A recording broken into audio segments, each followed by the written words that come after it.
Hello and welcome to the NOAA Climate Change Short Course. I'm David Herring, Director of Communications and Education within NOAA's Climate Program Office. And on behalf of NOAA and our partners in the OSHA Lifelong Learning Institute, it's a pleasure to bring you this lineup of world-class climate science experts to give an overview on our modern understanding of Earth's climate system.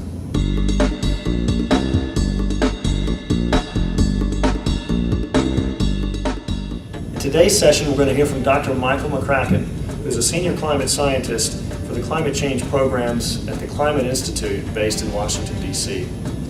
Dr. MacCracken is going to give a presentation focused on geoengineering and the ethics and legal issues surrounding geoengineering as a possible solution to climate change. This session is going to feature an exploration of the pros and cons of geoengineering.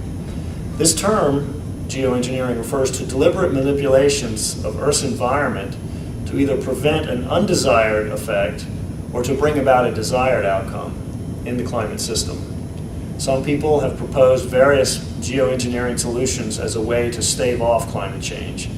But the questions are, at what cost? What might be the side effects? Are we willing to live with those side effects? Could these efforts actually work? So these important questions are going to be explored in detail by Dr. Michael MacCracken in this session titled Ethics and Issues Surrounding Geoengineering to Mitigate Climate Change. After sort of starting with a quick review of a lot of what you've covered, I'm going to get into this issue of climate engineering. I have a lot of material here. It'll be available on a PDF afterwards, but I hope by the end you'll have a sense of what the issue is here and the decision that has to be considered by the public, because scientists can come up with options, but it's really the public that decides what gets done. Now, this title was sort of proposed, I don't know, several months ago. I want to sort of say I'm going to cover a few more things, so I have a sort of longer title to give you a sense as a table of contents. I want to talk about the incentives. Why in the world would you think about going out and trying to change the climate?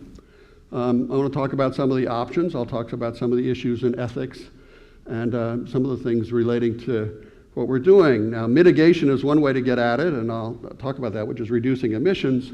Climate engineering is sort of trying to counterbalance the climate change that has been occurring. And in fact, let me start with some definitions. So you saw I switched from geoengineering to climate engineering. There are actually a number of ways in which we engineer the planet. For example, assuming this works here. Here we go. We do some things that are trying to benefit society. One of those is we've re-engineered the land surface so we can grow food for the planet. So that's a very positive thing, but it has certainly changed the environment in some ways.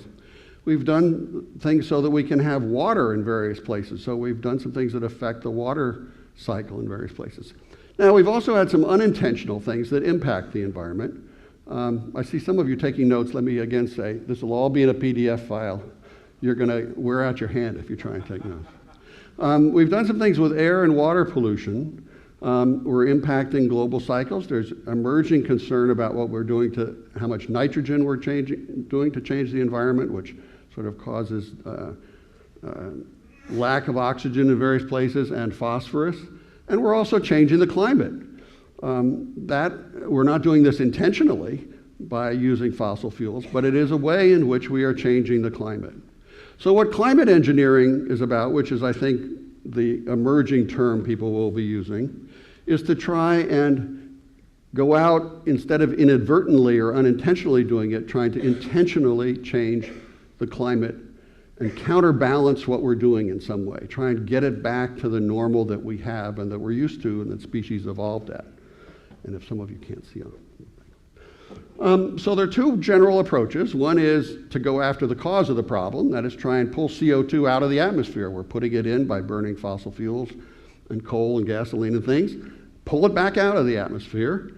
That turns out, as you'll see, a little bit hard to do. And then the other is to say, well, if you're trapping heat in the atmosphere due to the CO2 that you have, let's have less heat from the sun coming in, and we'll try and counterbalance what's happening in the energy that's trapped. So those are sort of the two general categories of approaches. So you've had these lectures that have gone on. You've basically seen that we're in quite a dilemma. Fossil fuels provide a tremendous benefit to society. They supply something like 80% of the world's energy. They're relatively inexpensive. They're available night and day. There are a whole bunch of benefits to it, but they create a whole bunch of issues with respect to the environment. Some of the ones are relatively easy to deal with. Air pollution, we've worked hard and made cleaner burning devices and things. Some of them, like climate change and ocean acidification and things like that, are becoming very hard to deal with because of how much CO2 is being added to the environment. So I'm sure you've seen this curve, a sort of the CO2 increase at the Mauna Loa Observatory. You see it going up. The rate of increase is accelerating given where we are, so we're headed to warmer conditions. One thing I want to do here from this curve is just give you a sense of the magnitude of the problem. This is measured at the top of Mauna Loa, which is a mountain in Hawaii.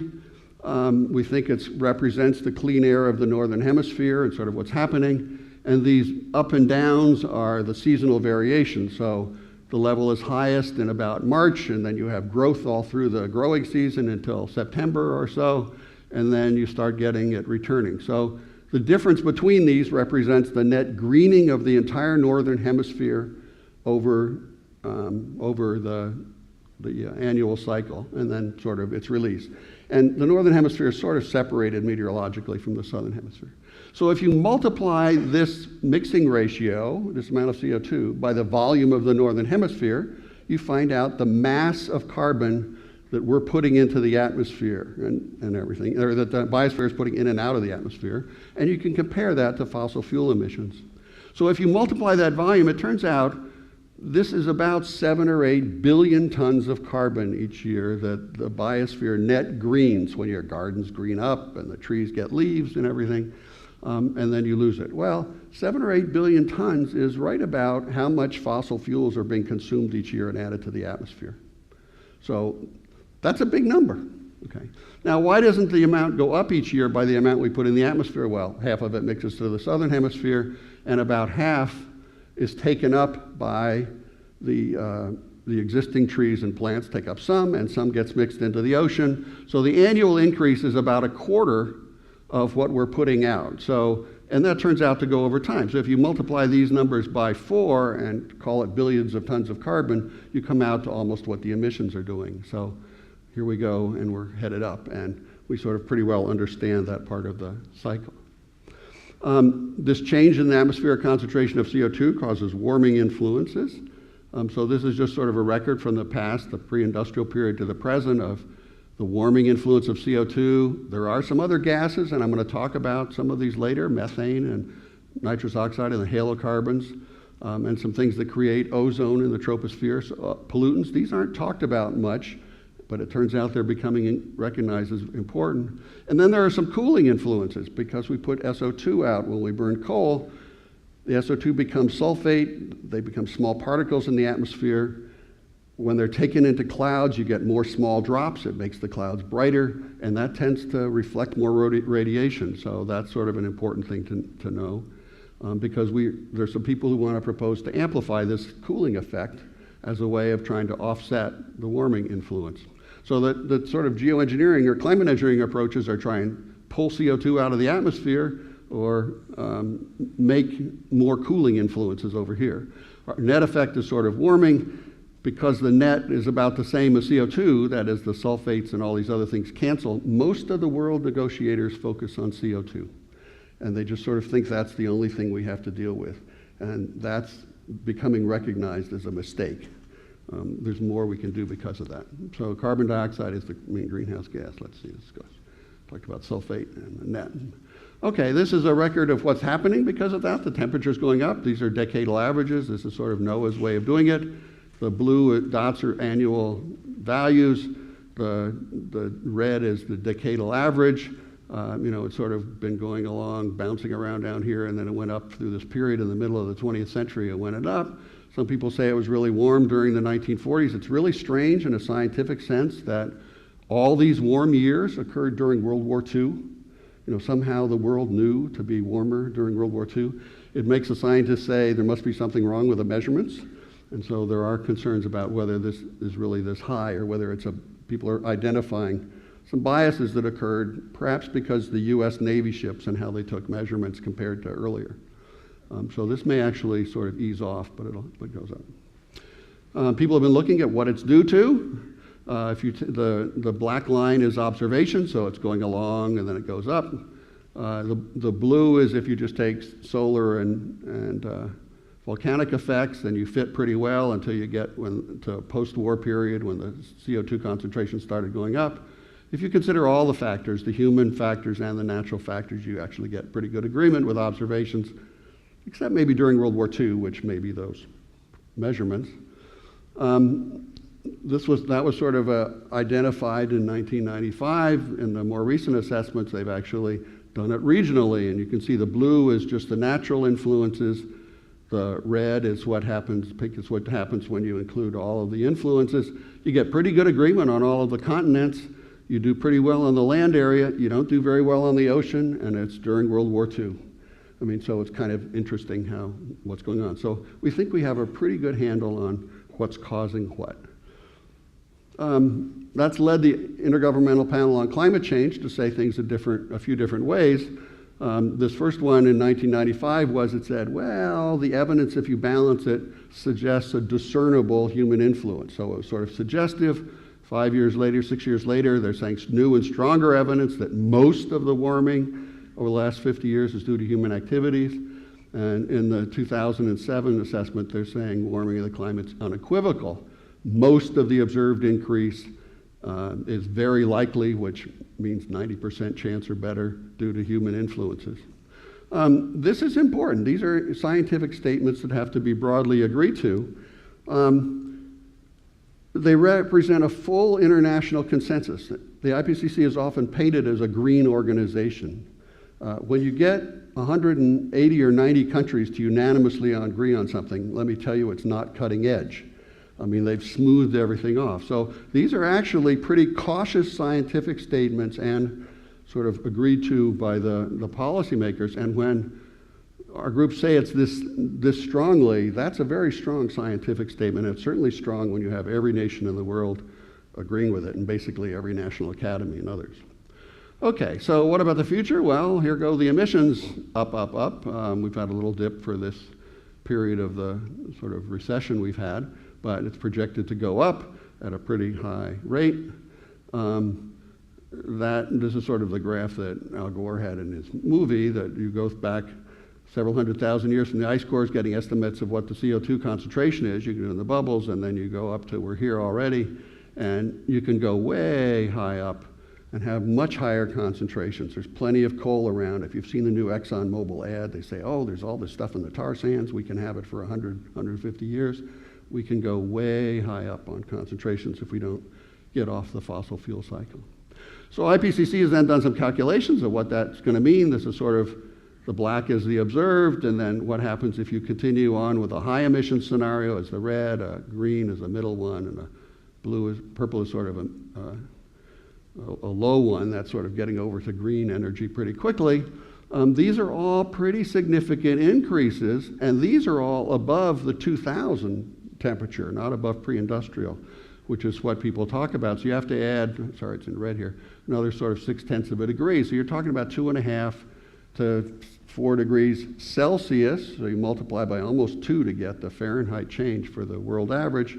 And most of the change occurs in high and mid latitudes, higher than average over the continents. Now they did this other curve too. They said, what if we could stop right now and keep the concentrations of everything constant, and didn't do any more? That's kind of a hard thing to do. To do that for CO2, you have to cut emissions by 85 or 90%. So, but we're going to do it. And then they also had keeping sulfate and some other things the same. And so this is really sort of a geoengineering experiment. It's sort of saying, because the SO2 particles only stay in the atmosphere a couple of weeks, and so if I want to keep that cooling influence, I have to put something in to replace that. So I'd have to put SO2 in the atmosphere to replace it and keep the cooling influence, where I have to go almost to zero emissions for CO2.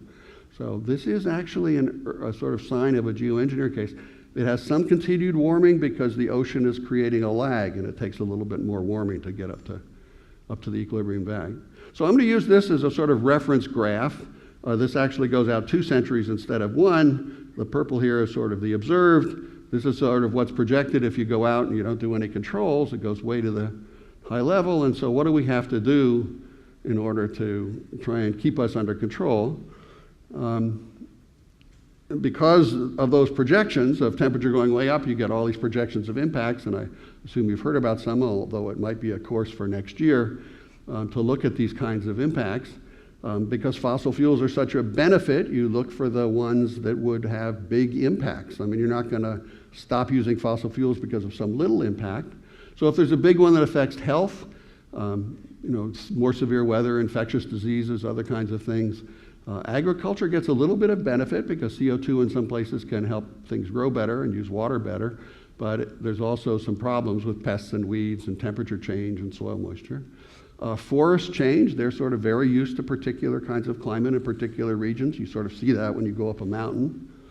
And so they'll shift to be different, but it takes time to shift. Normally what happens is your existing forest is stressed and dies and burns, and then a new kind of species grows up. There are water use impacts because you shift storm tracks, and you're hearing about some of those in the southwestern US. There's impacts on coastlines because of rising sea level, because glaciers and ice sheets are melting and things. There's ecosystem impacts. It affects the wild species and the biodiversity and migrating species. And then there are a number of societal impacts. We did this Arctic assessment, which was very interesting, and those people located their communities and have for thousands of years right on the barrier islands.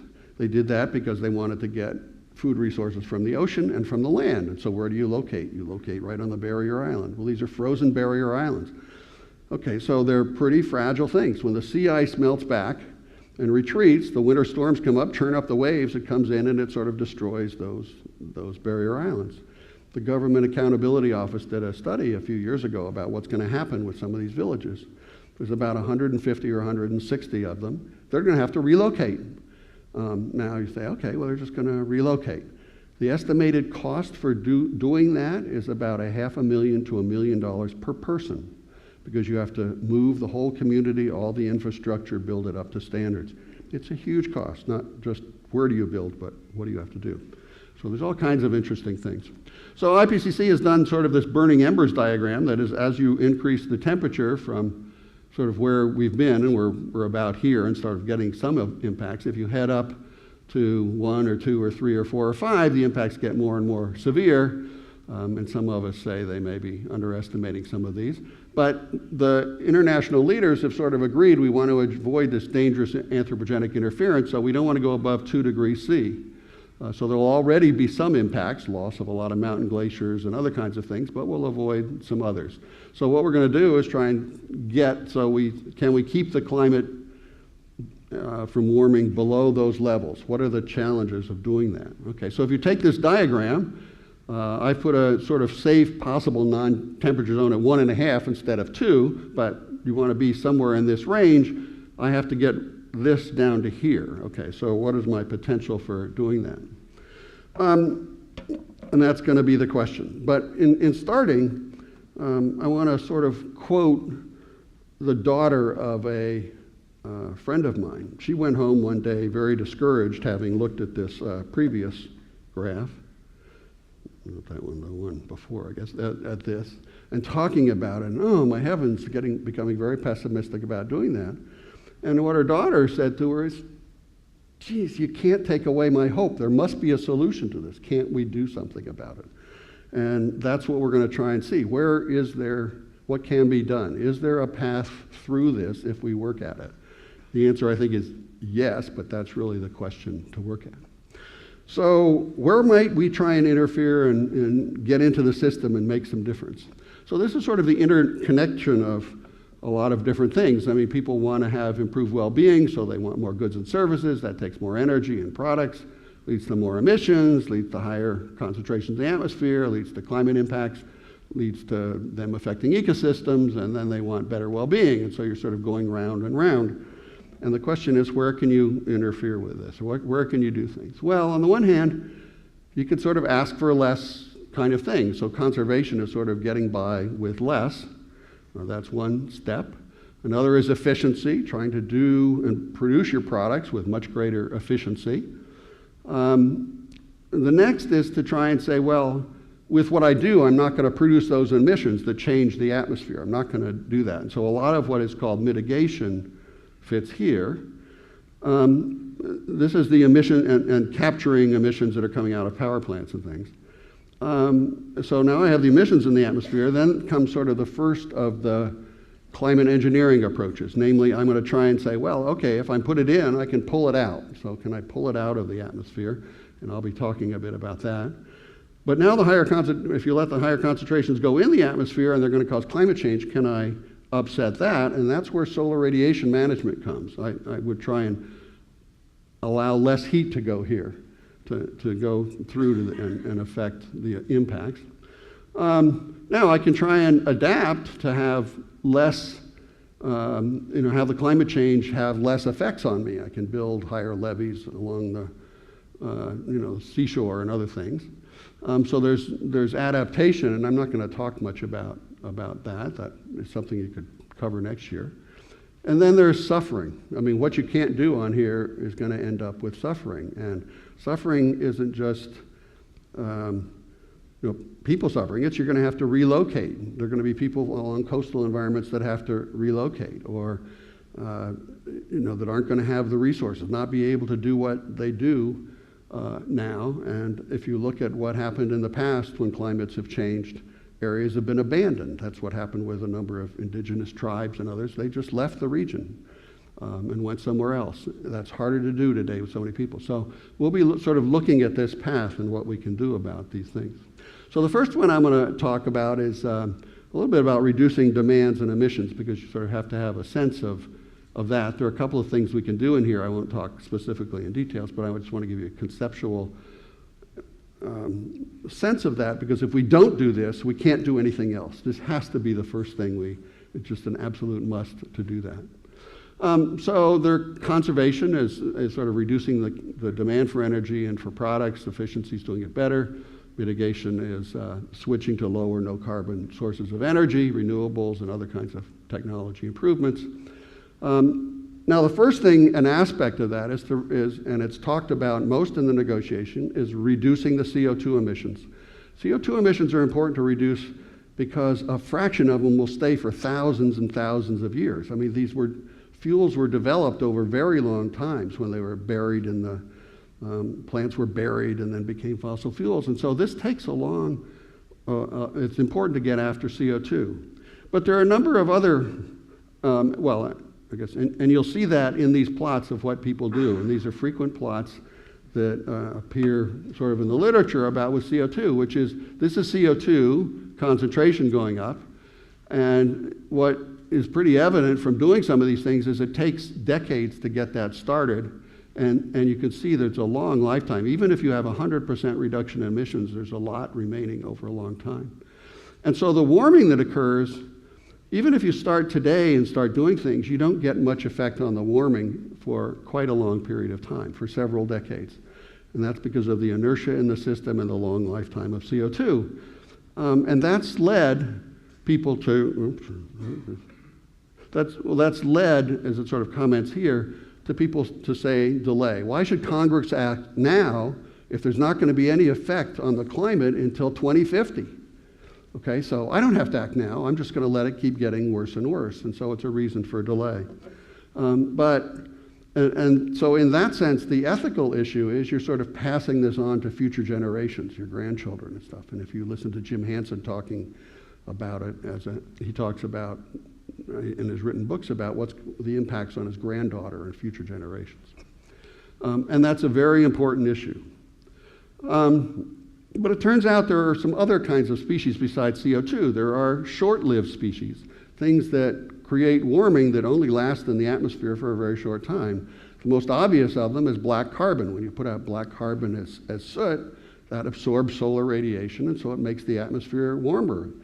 If you do it, especially if you do it over bright surfaces, and there's Secretary Clinton is in Greenland right now, and one of the initiatives they're talking about is reducing the amount of soot that goes in the Arctic, because you get soot going over white snow. Normally the solar radiation be reflected out to space. With black carbon it's absorbed and that heat is there, and then the soot deposits on the snow, makes the snow darker, and you reflect less. So it's really important to get after these short-lived species.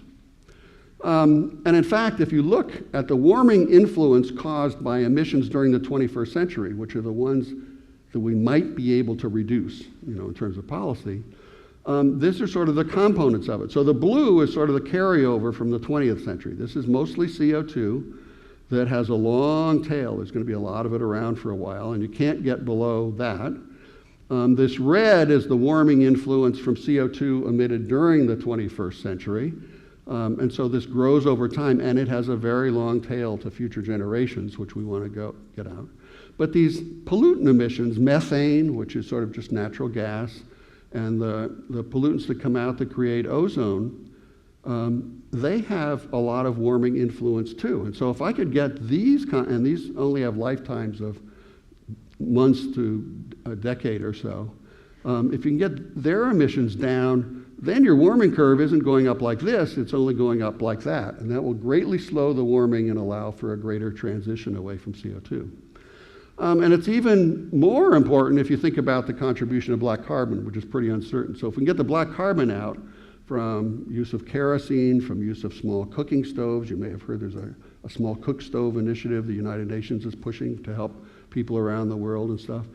So if you can get the black and the orange and the green out of here, you've done a lot to help get things started. So that's been what's been a very new focus. There was in the past month or so a report that just came out trying to really first put this on the international stage from the United Nations Environment Program and World Meteorological Organization. It's nice they did it. This is something I've been sort of pushing on for some of them for a couple of years. But this is a graph. It's a little bit complicated, but let me just show you sort of what it means. It goes from 1900 to sort of 2100 or almost 2100. This is the observed warming, and so then they're looking into the future. If you just let it go, that sort of no controls, then that goes up here. That's this reference curve, and it takes us up to about 3 degrees warming by the end of the century. If you just go after CO2, which is sort of what the international negotiators are talking about, you only start to tip this curve after quite a while. So you don't get any early impact, and so that's a reason to sort of say, well, I'm just going to delay. If, however, you can go after the CO2 and methane emissions starting quickly, and they have a number of approaches to doing that, you can start limiting that warming immediately and reduce this curve, bend it over, and try and stay out of this dangerous level, which is somewhere in here. So you can make the curve go over there. So it's important to do. If you only do this, of course, this will keep going up. It'll just create an offset. So you have to do CO2 as well to really bend it over. So we really have to do all of those kinds of things.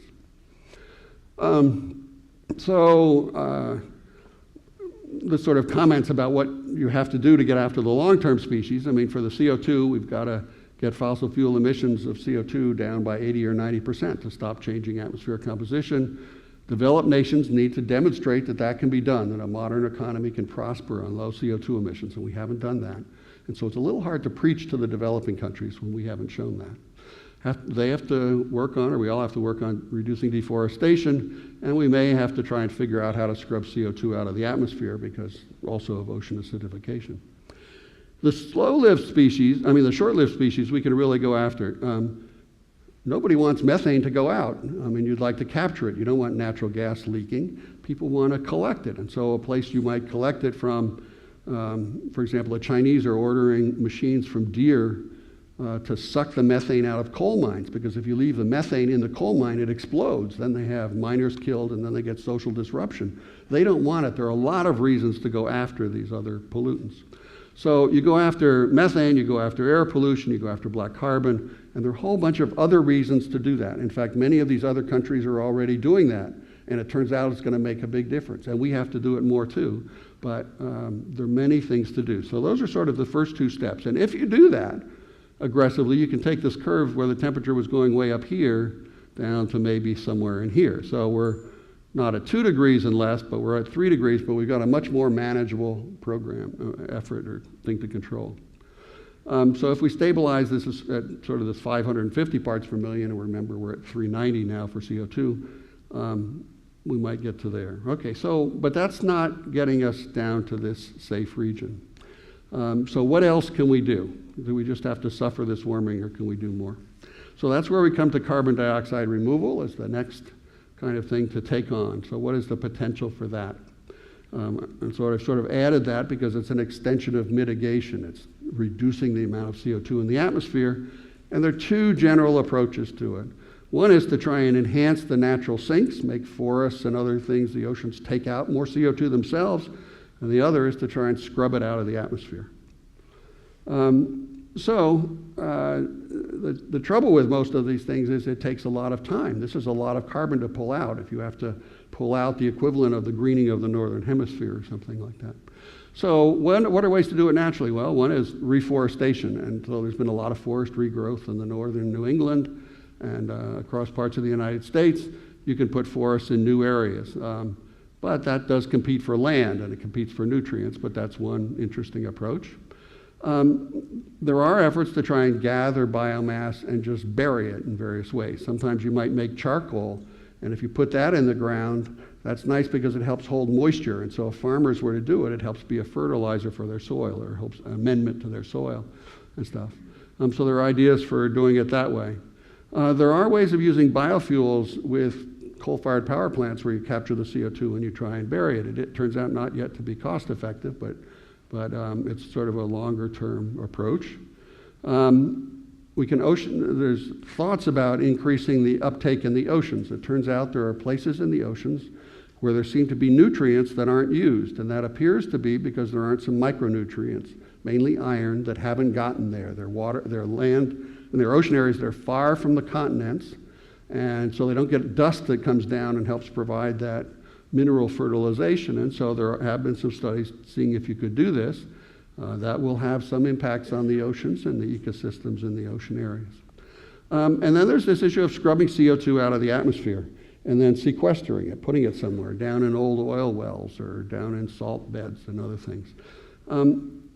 Nice idea, but the problem is if it's hard to take it out of power plants where the CO2 concentration is 10 or 20%, then it's really hard to take it out of the atmosphere where the concentration is 0.04%.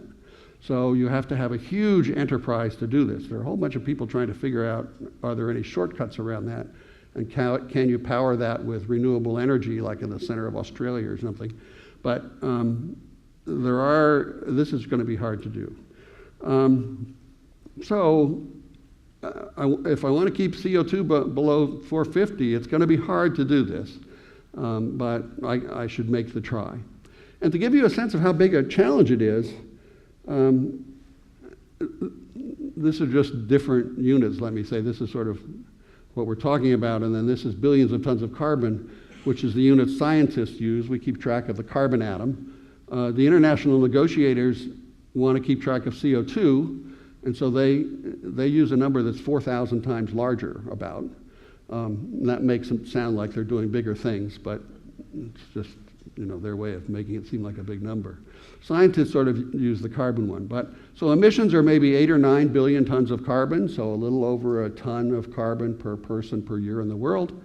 Deforestation adds a little bit more. Okay, so you say, okay, so that's 10 per year coming out or so. The above ground biomass, all the vegetation in the entire world above ground is about 600. So if I put out 10 billion tons for a year, for a century, that's 1,000 or something. I'm clearly not going to be able to redo the whole global biosphere and duplicate it. So I can't just do it by reforestation. I can do some. If I can get some of the soils, there's potential there. So I may be able to get more into the ocean. The maximum people estimate is maybe 1 billion tons per year. I may be able to get 1 billion tons per year into forests. Maybe I can do some scrubbing and some biofuels. But this will only be significant if this number comes down instead of goes up. And so it was a little strange during the last administration when they weren't doing anything. They were letting this number go up and weren't controlling anything, and they were putting most of their research dollars into trying to do some of this stuff. because it really doesn't make a difference until you get that number down. But let's assume that they can do that. Let's assume we can get the maximum of 4 billion tons a year by all of these means together. If we go next to this chart, what happens? Well, that pulls the warming down a little bit if I build up to do that. And so I do go above this 1.5 or 2, but not by so much. So that's really something I want to try and make sure I can try and do. I really have to do this, but I want to also keep this in mind. But I'm still above this, what's called dangerous level, where I may trigger melting of Greenland or melting of the permafrost and methane coming out and much greater change. So what do I do? Well, that's where you get to this issue of, there we go, oops, back one, sorry, of solar radiation management. That's sort of the next step to try and see what I can do. Can I counter that warming? And so if I want to stay in this range here, this is about how much I have to do. I don't have to do all of this, although there's an awful lot of discussion out there about assuming, oh, we're going to look at doing all of this or something. But I'll just keep burning CO2 and then I'll do all of this. The trouble with that is then I stretch it out for many centuries and the obligation for doing this. So can I do solar radiation management? Well, it's a very simple principle. It's basically trying to imitate a volcano. If I put something up, some ash in the stratosphere in this case, what happens, here's Pinatubo eruption, and this is sort of the opacity of the atmosphere, basically the inability of the atmosphere to have radiation go through. So it stops radiation coming through. So solar radiation doesn't come to the lower atmosphere, so it doesn't warm. And if you look at the temperature drops. So if I can imitate a volcano, a big one, I can cause the temperature to drop. Mount Pinatubo, a very big eruption, one of the largest during the century, sort of had the temperature go down 0.5 degree. That would be nice. That was about the difference I had before, so I need something the equivalent of a Pinatubo every year or two. Now, it's a little strange that this will work. This is a graph that goes from January to December in each case, and this is the warming influence of the CO2. And what to know about it is, gee, it's about the same everywhere around the Earth.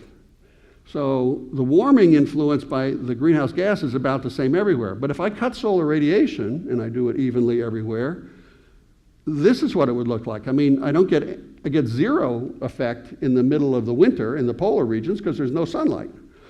I get, about double the value in much of the area to what's over here. So would the climate look the same of taking away this, taking CO2 out of the atmosphere and reducing solar? And at first glance, you'd say, no. Those would give different results. So all I'm going from is one climate perturbed by CO2 to a different climate that's now perturbed by two things.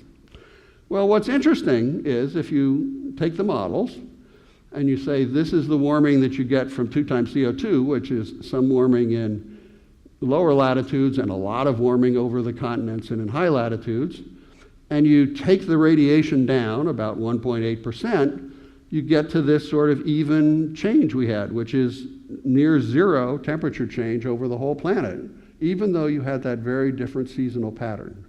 So that's kind of intriguing. It's not something we understand exactly very well, but it does seem to work that way. And it turns out it also works for precipitation, which even surprises us even more. So this is the effect, it's a little dark, but the effect on precipitation, with the dark red being where there's been a significant change in precipitation. It's mostly an increase in the high latitudes, and then there's some shifts in precipitation belts in various places, and that can have important effects. The precipitation belt sort of shifts off Australia, and so that's kind of a problem for them and stuff. But if you go to 2 times, if you take this reduction, my heavens, most of these dark red areas have disappeared. And so some of these are probably just sort of random noise in the calculation, so most of it's disappeared. So, gee whiz, if I could do that and imitate a volcano, that would be interesting. And this is sort of a summary. If I look by latitude band, so this is from the low latitudes to the high latitudes of the northern hemisphere, the equatorial latitudes and the low latitudes, and this is for December, January, February with 2 times CO2, and June, July, August, so different months. You're seeing, more effect in the northern hemisphere in winter and stuff. These go down to very small effects. I mean, there's much smaller effects. It's near zero. It's sort of down in the noise of what's happening. So it's working on a latitude basis and a seasonal basis, and that's kind of surprising. All right, so we've got both carbon dioxide removal and solar radiation management as potential tools to use. How do they compare?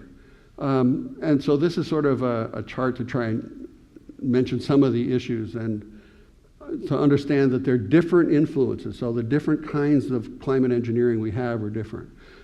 Removing CO2 gets at the cause of the problem. This basically says, well, the way I'm going to get rid of one problem is to cover it up with another way of doing something. So there are a lot of people who are worried about, well, you're interfering with the system in some way, and you shouldn't really do that. We want to sort of keep Earth as it is without interfering, but so this is sort of two wrongs make a right, if you will. This response takes a lot of time because it's hard to move all that CO2. This happens quickly. If you could put up SO2 quickly, you could get cooling pretty quickly. So this is sort of seen for an emergency potential. This requires a lot of money. It turns out this is pretty cheap, especially if you put it in the stratosphere. Right now we by chance sort of issue, the world puts up 20 million tons of SO2 into the atmosphere each year, or 30 or something like that.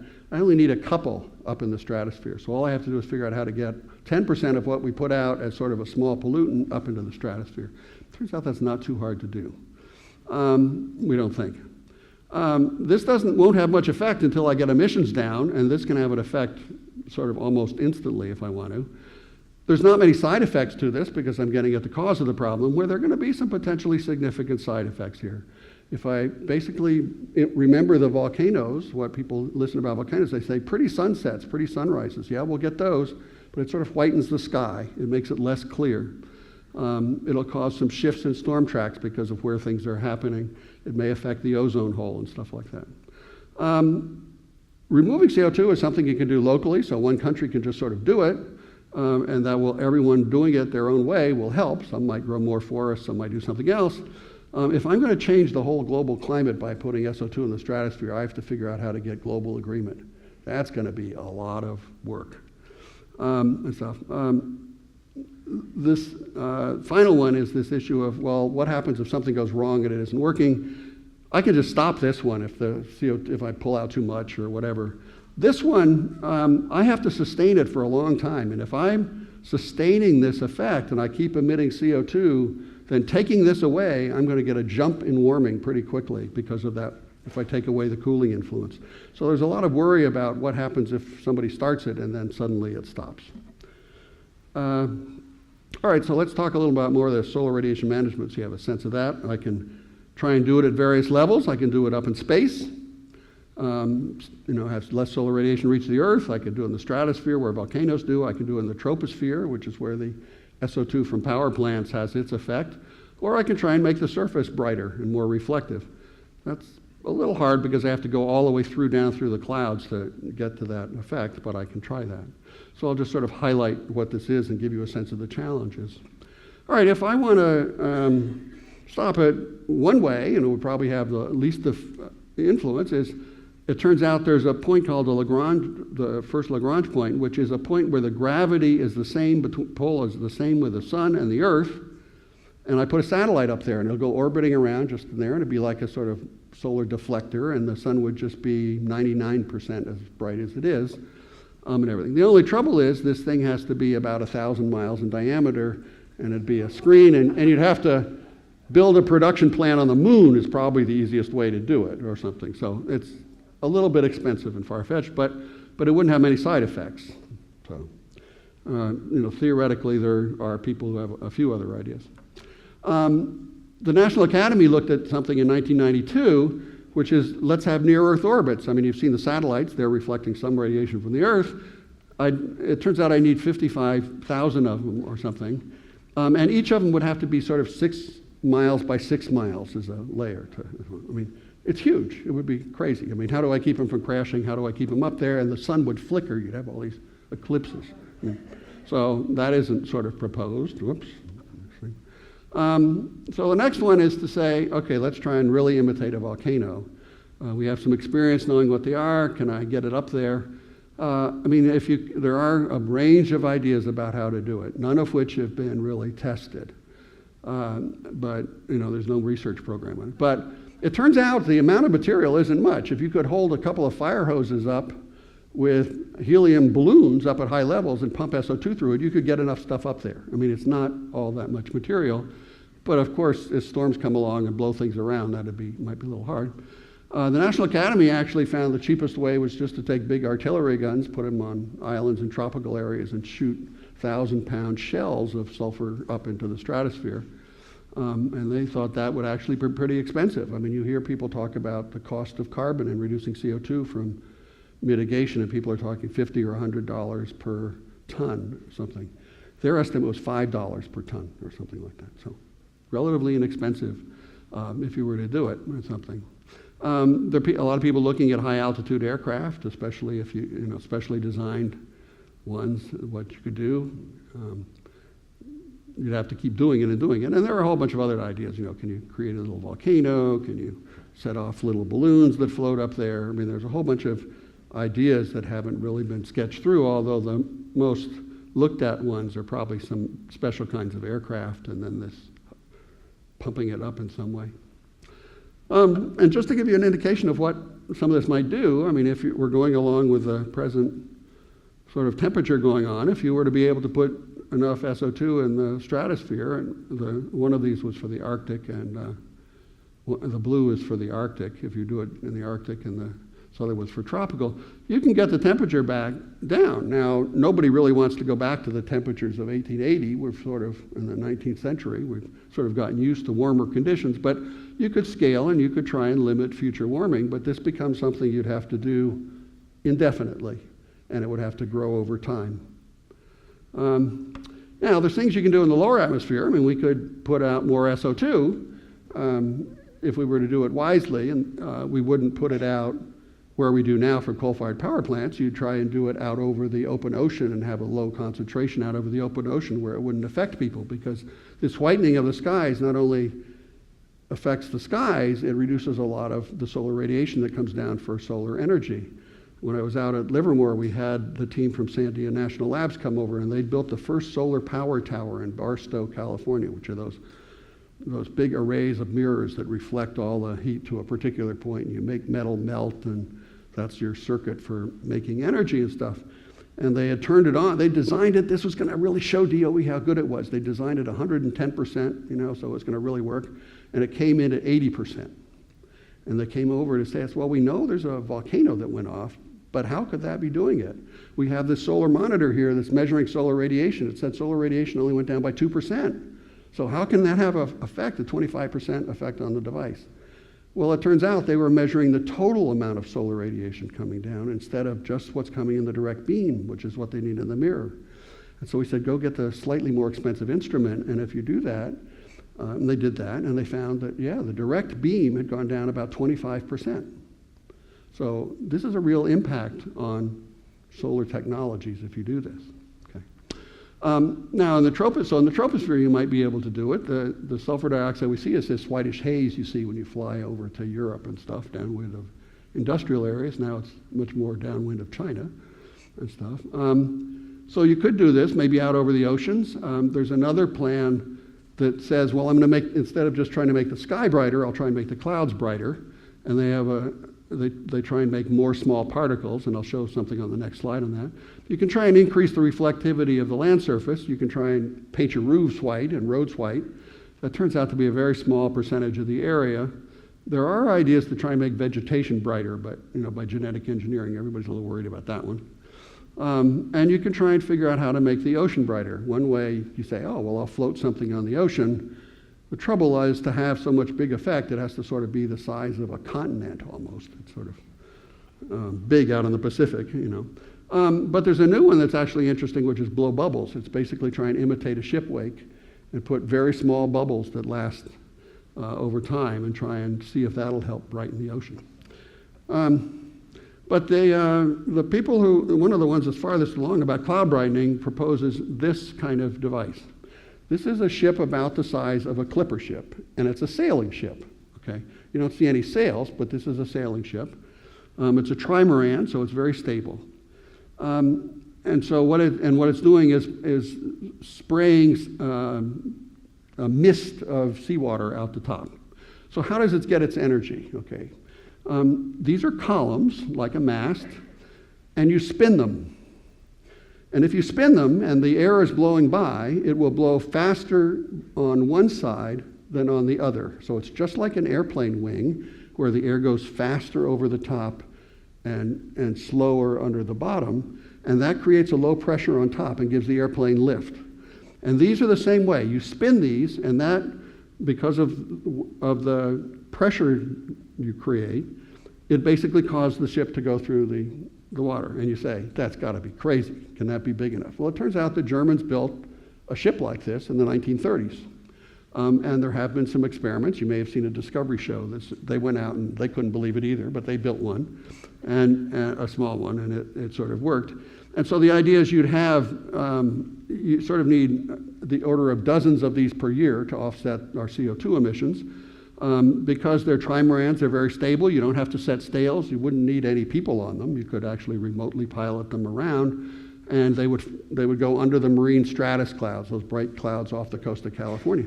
We sort of know this will work because if you look from a satellite down on these clouds, you see things like contrails in the clouds, and those are actually from freighters going underneath and the exhaust from their diesel engines coming off, going in the clouds. And with more particles for the water to condense on, you get more small particles, and that makes the clouds brighter.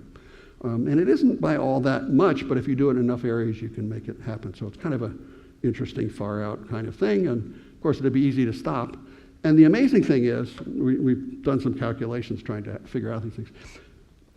If you wanted to offset the CO2 concentration, you have to have a lot of these ships and stuff, 1,000 or something like that. But the amount of water that you're blowing up is only about the same amount of water as comes up in the Bellagio fountains in Las Vegas. Okay, it's just it has to come up as a really fine mist. Okay, and we're all wondering, so what's the environmental impact statement going to be of blowing seawater up in the air? Okay, I mean, what? It's not a pollutant. You're just putting it out there, but you're claiming it's going to change the global climate. Okay, so we're all sort of wondering what will happen with that one. So if you look at these sort of collectively, these different approaches from space on down, with blue being sort of the good and red the bad, in space it's easy to make it bigger theoretically. It's just that deployment is really hard and expensive. Stratospheric aerosols, the hard issue is getting governmental agreement.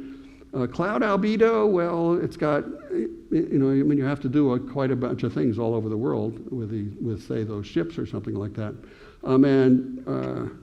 Doing things on land, you just can't make it big enough because you need the land for other purposes. So that's sort of where we are. Nothing's perfect, but we're working at it. Now, I've been talking about trying to change the global climate.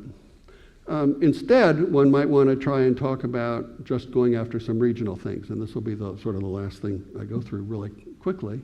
Why go after the global one? Can't you just go after some regional worse things for a little bit? Like, could you limit Arctic warming? Could you use these techniques to limit Arctic warming, to moderate the intensification of tropical cyclones and hurricanes that's projected, to shift storm tracks so that the water comes where you want it to come a little bit?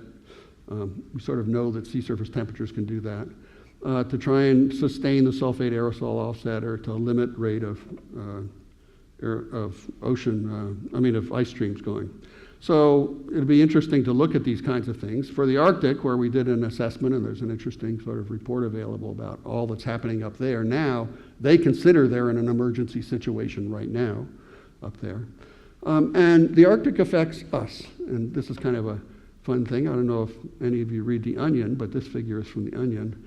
This was their view of President Bush's climate control program, was put an air conditioner in Canada. But it was sort of a jokey notion, but I use it because the Arctic is really the air conditioner for our country, for our weather. The weather we have is, we have a very unusual continent. We're the only one that doesn't have an east-west mountain range separating the Arctic from the low latitudes.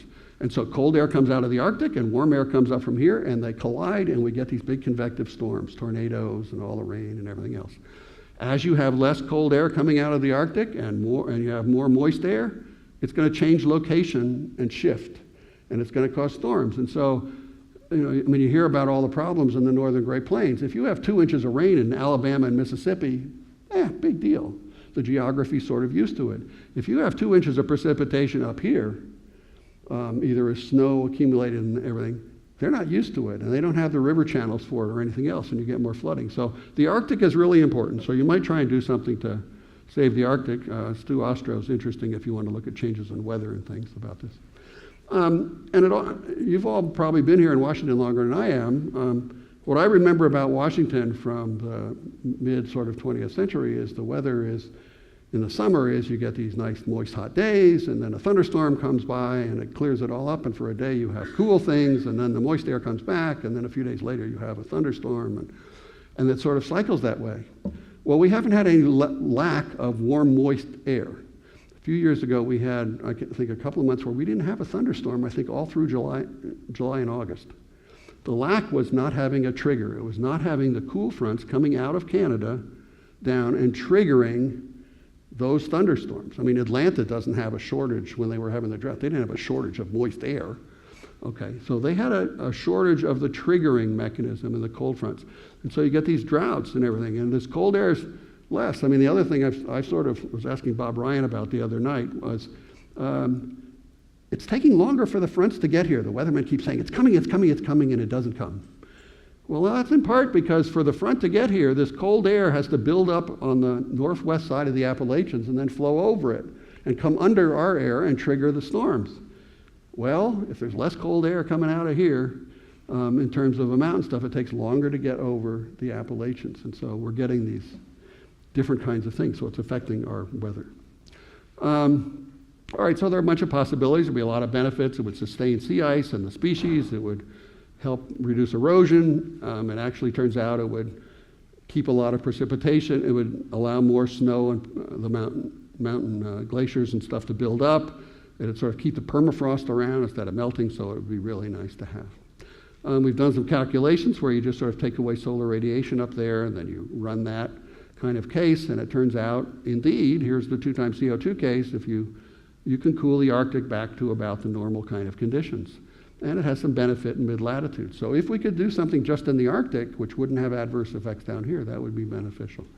And as I was saying, I mean, it takes away the heat. It doesn't take away the precipitation, the increase in precipitation. That's because with 2 times CO2, the moisture that evaporates and precipitates up there is from the warmer latitudes. And so we haven't put anything to slow that down. So it would build up ice and glaciers and stuff. Second one is try and reduce intensifications of tropical cyclones. There's a patent application in by Bill Gates and a few others in that group up there about where to do it, which is to mix the waters. They have a wave pump mixing kind of thing that would try and reduce the temperature of the water in front of storms. I don't think it can do it fast enough. I think it'd be too hard. But you could imagine brightening clouds over the Gulf of Mexico to try and do that. Let's see. This just sort of says the same thing, and I'll skip that. It turns out we also know from out in California, the rain's coming up there, that if you change the gradient in ocean temperatures just by a little bit, you can direct the storm tracks a little bit. And in Australia, the droughts they've been having until they had floods from up in here, is because the storm track has been shifting south of Australia. And if that happens, they lose a lot of their agricultural and other areas here. So the question is, could you go out over the Indian Ocean and affect temperature gradients in a way that would sort of push the storm just at least some years back on here? Could you do that for North America? Because the Southwest North America, they talk about a drought. They're being optimistic calling it a drought. I mean, the Sahara isn't having a drought. You know, this is a shift in climate that's occurring. So can you do something for some of those areas? Can you offset the SO2, the sulfate cooling? I've sort of talked about that out with the ocean putting more SO2 out. That might be workable. It'd be interesting to look at. Can you do something to try and cool the fjords, the water that's melting, that these glaciers are melting because warm water is sort of coming in. So can you go out in the ocean areas or sea areas to the west of Greenland, for example, and try and do this? And this is really important because if you look at Greenland, I don't know if you've seen this map or not, but until 6 or 7 years ago, everybody thought Greenland was not a vulnerable glacier. Ice sheet. We don't have to worry about it. That's because it's sitting up on mountains. And if air has to get all the energy to the ice to melt it, then it'll take a long time, as opposed to the West Antarctic, which is resting on the seabed, and there the ocean can get at it. Well, so some scientists figured out how to go and figure out where's the bottom of the land underneath Greenland. Okay, and it turns out that if you look at, so this is like the surface of Greenland, all this blue area in the center is below sea level. Okay, so it's like an atoll, it's a big atoll instead of an island. And that wouldn't be so bad, except that's connected to the ocean area in a few places here. And this is the glacier that everybody's been talking has been moving so fast. So warm water comes in under here, helps lift the glacier and carries heat to it and melts it. Now, if this much of Greenland is vulnerable, the question becomes, how much sea level rise am I going to get? The big controversy in the IPCC report this last time was, they said, oh, sea level rise is going to only go up 1.5 feet or something over the 21st century. What they didn't say quite clearly enough for the rest of us was they left out the term of ice moving, okay? They did that because in the 2001 assessment, when they didn't know that, they had a big uncertainty range, some U.S. science, the IPCC was coming out, and I was, as they said, in charge of the review process. Some U.S. scientists wrote us and said, the U.S. has to reject that chapter because it's underestimating what could happen. And we worked on some negotiations with the authors so we could get around, and they had a big range about how it could happen, so it went up to 3 feet and stuff like that. But in this one, they decided, well, we don't know that term, so we're just going to say the terms we know, and they left out the big term. That big term, over several centuries, people are estimating you might get a meter from that, 3 feet per century out of that. That could raise sea level 20 feet. That's how much ice is up there if it happens fast. That's huge, and if you start it, how do you stop it? So where are we now? Well, we'd like to go to 1.5 degrees. Business as usual is saying by the end of the century we're up at 4 or 5 degrees. These are Fahrenheit, so a little different numbers. Or, I'm sorry, well, these Celsius here, 4 and 5 here, Fahrenheit over there. The emissions pledges, if everybody lives up to it, would get us down to maybe 4 degrees. We're still way above this. So what do? Well, there's no such thing as a free lunch, Emissions are going to cost money and effort. Got to switch away from CO2. Impacts are going to be significant, so we'll have to adapt. We'd love to get at carbon dioxide removal if we can, but it's pretty expensive to do. And there's solar radiation management. So these are sort of an options, and you need some combination of these options to try and figure out how to do that. It's also complicated a little bit because there are a couple of international conventions on this. One is the one you've heard about a lot, UN Framework Convention on Climate Change, which the U.S. agreed to in 1992, but is this effort to try and get control of the climate, not cause dangerous anthropogenic interference. But with these advertent, these intentional ones, there is something called the UN Convention on the Prohibition of Military or any other hostile use of environmental modification techniques that the U.S. also signed. This came out of Vietnam. It was basically aimed mainly at the weather because U.S. was in there modifying the weather. It says that's not a fair thing to do. But it does cover the climate as well, and so there's some questions about if this applies, and there's some other ones that apply to dumping stuff in the ocean and everything. So there are a whole bunch of international conventions. So we're basically left with a choice. What are we going to do about all this? It's a really serious quandary. Do we continue with global warming and emissions and ever-increasing risk, or do we try and do something about it? And does that include climate engineering of various kinds? So it's up to us to decide, but note that it also affects not only the environmental creatures, but also future generations. We're putting an obligation on these things on future generations. So it's quite a challenge. There is the back of that PDF file if you want to look some places to go look at some of this in the literature, and there'll be some other places you can find. But that's all. Thank you.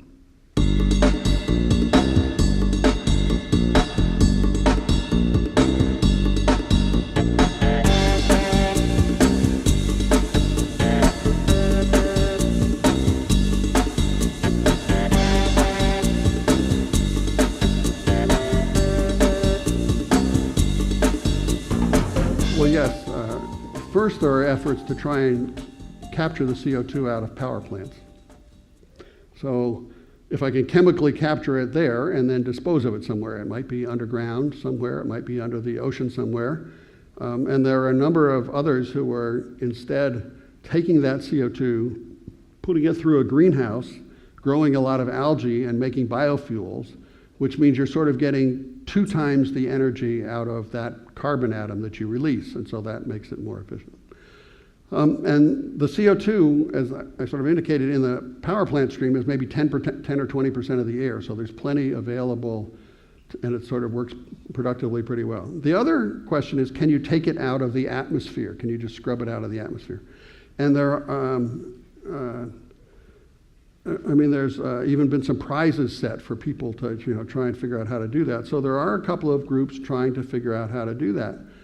But the CO2 is very dilute at that point, and so it's really hard to do. You can let plants do it and then burn it as biofuels in a power plant and capture that CO2 and bury it, but you have to then have this technology to do it in a power plant. There are people who want to try and scrub it. They have a sort of a catalyst that goes in where the CO2 adheres as the air blows by, and then they take it to somewhere and you heat the catalyst a little bit or something and give off the CO2, and then you try and bury it. But nobody's figured out how to make that cost effective unless you get up at several $100s per ton of CO2. So that just says get a tax. And at that point, you should be doing all these other things, efficiency and everything else.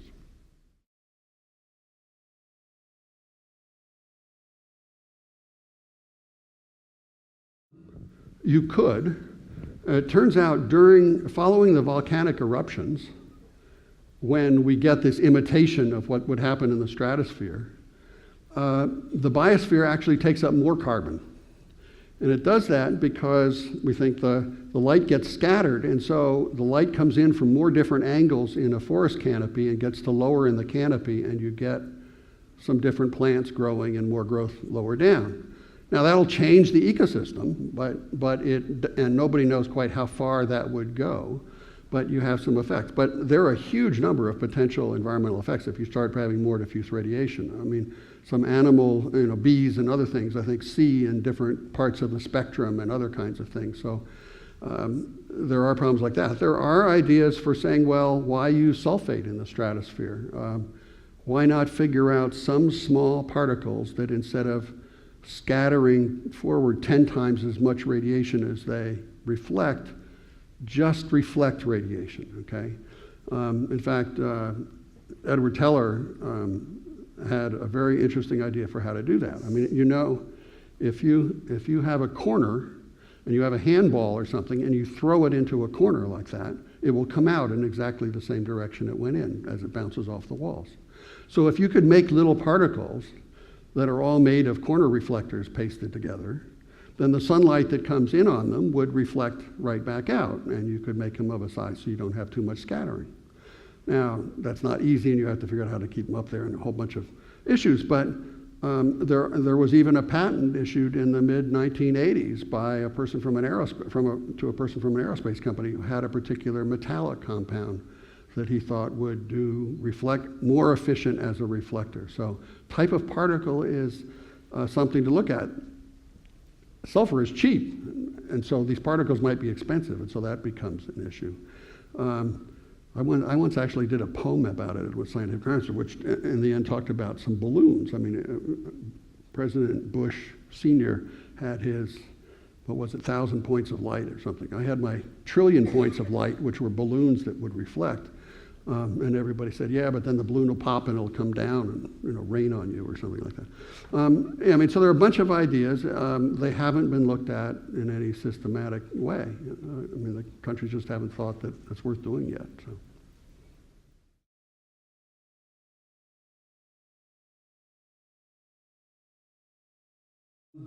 Well, you're exactly right to be thinking about that. We're all concerned about that, and the answer is no. There's nobody working on this.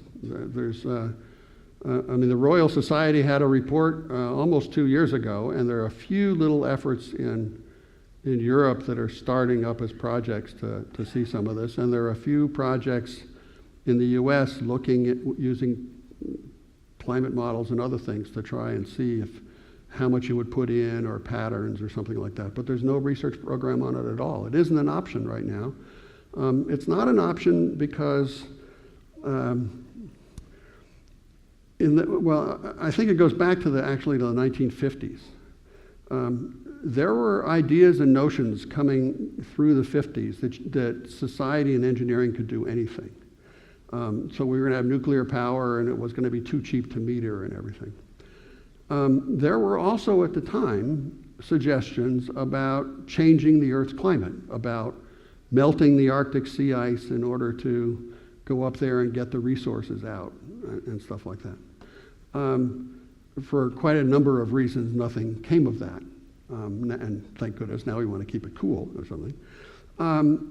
But that sort of hubris about changing it created a reaction. And so although there have been sort of a very low level of people speculating about the issue, there's been no research, and virtually none in the research community, about this.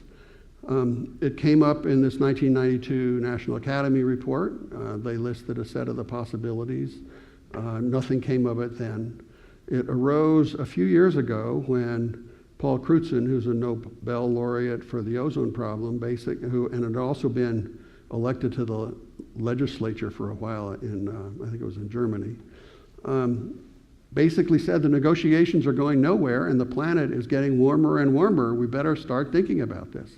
And so it's come up and gotten raised as a rather prominent issue. President Bush, Jr., or second one, when he came in 2001 and put forth his energy program, his proposed energy program, had 8 or 9 points on it. One of those to look at was geoengineering. There was a workshop held by DOE. I was one of the helped them organize and thinking about it. They never published the report. They did that, nobody knows quite why. But there were several plausible reasons. One, if you admit, if you're going to do this, you have to admit there's a problem, and they didn't seem to want to admit there was a problem. But second is, if that becomes your strategy, does that take attention away from mitigation and reducing emissions, which you have to do first, which was one of the points made earlier and which I tried to say. I mean, you can't geoengineer your way out of the total big problem. You may be able to do it out of this other one. Now, will there be side consequences?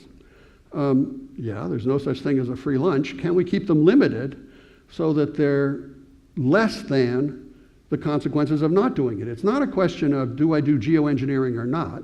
It's a question of, do I have global warming with geoengineering or without geoengineering? That's really the question one has to ask. And we're so far along, we're going to have this or something. And the question is, do I try and moderate it? And is there a way to moderate it so that the consequences are less than for others? Now, there's going to be winners and losers. And so that's going to make international negotiations very difficult, if possible at all. And so some people think, oh, this is just hopeless kind of things.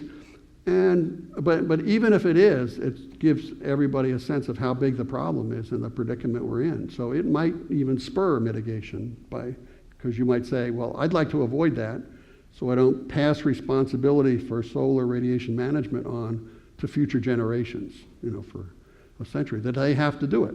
Because, there are very few organizational entities in society that are multi-century long. There's sort of churches and universities.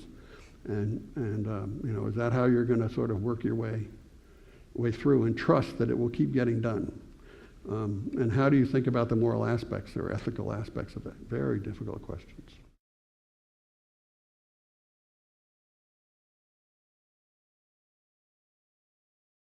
Yeah, that's been one of the things that's been covered a lot in the literature as a possible problem. I'm sort of, I don't think that's quite the major issue. I don't think you could do it undetected, although there are people who have actually tried to write novels about doing something like that undetected. Manufacturing these little reflective particles and putting it up there. I think we know what would happen.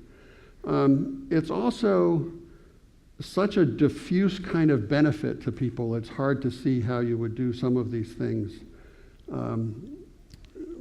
in a global sense, how you would do something. First of all, testing isn't going to do much.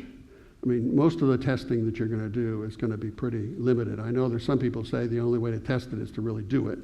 But I think there's a lot of things you can measure and figure out if it would work Well, otherwise, I mean, we know from volcanoes it would work. So there's some things we can test about how it goes. So I'm not so worried about the testing phase, although we had a major conference in Asilomar, California, a year ago that sort of got people together about what are the ethics of, what are the ethical considerations for the research community about moving ahead with research in this area. And we came out and identified a number of principles, and we did ask for some body to be formed, some entity to be formed that would look at these kinds of things, because it's hard to imagine how scientists would get permission to go ahead and do these things or something like that. And so you'd like that to happen. And there are some governance conferences taking place about how might it happen. I mean, is it the UN that does it? If you do some of these regional things, I mean, I've been sort of favoring going to some of these regional things first. Don't start out at the globe. Why jump there? But if you could, if blowing seawater up would help brighten clouds over the Gulf of Mexico and cool that temperature down a degree or two and keep it sort of where it is or a little lower or something like that, so that hurricanes didn't intensify so much when they came across that, that's going to be an impact that it mainly affects us and the countries of the Caribbean region, who might favor that as well, to try and limit the warming of waters where hurricanes intensify. So you might be, if Australia were to do something about a storm track down in the Indian Ocean to try and affect temperature gradient there, that wouldn't have much effect anywhere else. The Arctic one does have some effects elsewhere, but if you do it in the Antarctic, you can actually sort of try and balance them over the Southern Ocean. So there may be some ways to get around it, and those are getting looked at. But you're right. I mean, there are these issues about doing it. I don't see it sort of as a military thing, although there are military implications of the Arctic opening up, and one of the issues is trying to refreeze the Arctic or something like that. But I don't quite see it as the military kind of thing. I think the other issues are much more difficult than those ones. But a personal view,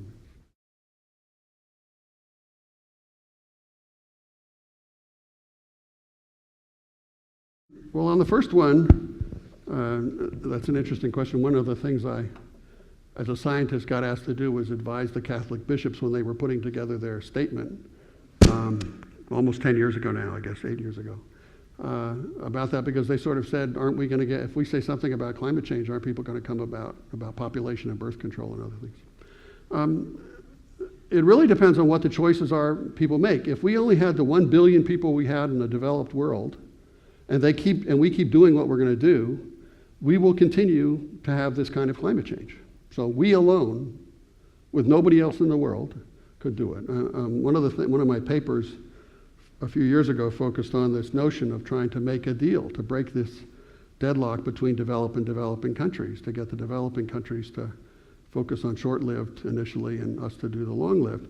And it was to basically say to both sides, look, President Bush at the time, even if there were nobody in the developing world, if the developed world continues on its trajectory, we are going to pass this dangerous level sometime in the mid to late part of this century. We have to change our ways.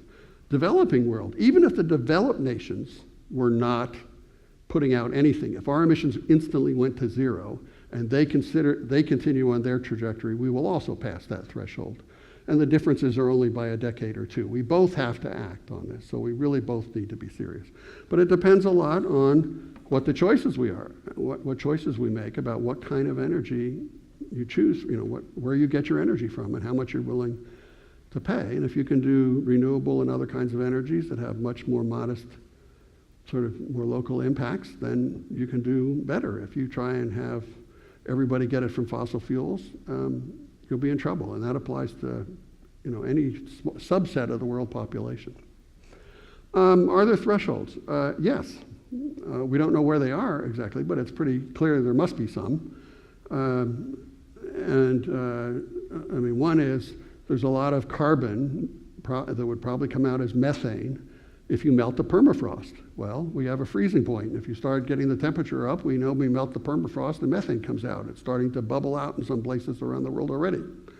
Same with the ice sheets. You have ice sheet up on Greenland. If you get it so that there isn't snow up on Greenland, and they've had places where they've had rain in some months up on the top of Greenland, you won't build up the snow and it will start flowing out, and it's got 20 feet of sea level equivalent in it, and from the looks of it, it has the potential through these fjords to flow pretty fast.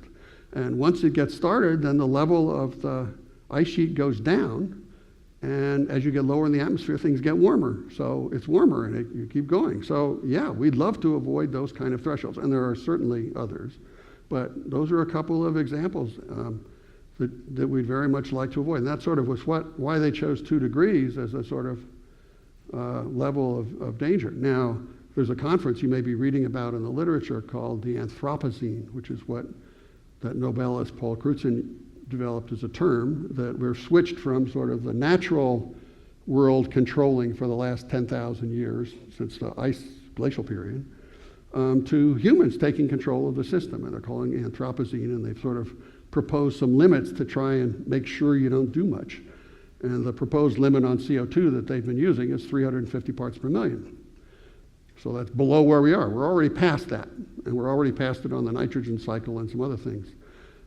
So yeah, there are some thresholds. We're worried about it, and that's why scientists are speaking out as much as they are.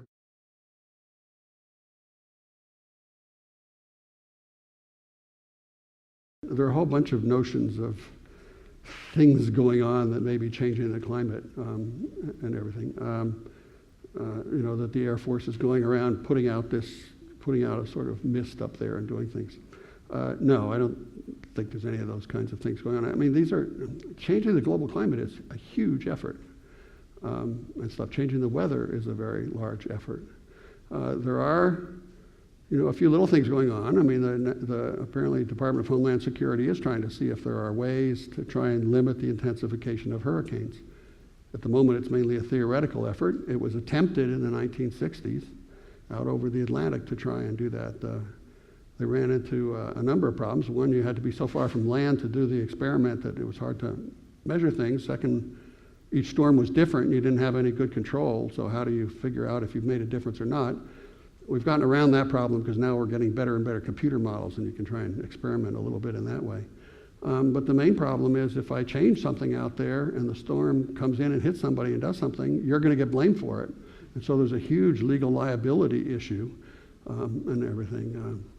I gave a talk on geoengineering at the Vatican Pontifical Academy of Sciences a couple of years ago for various reasons. And one of the things in summarizing I said is sort of irreverently, if I admit, but was, if we go to a geoengineered world, it's going to be as if there are no acts of God, in an insurance sense. Because everybody's going to be saying, you say you can control it, then everything that happens you're responsible for. The cardinal smirked a little bit, but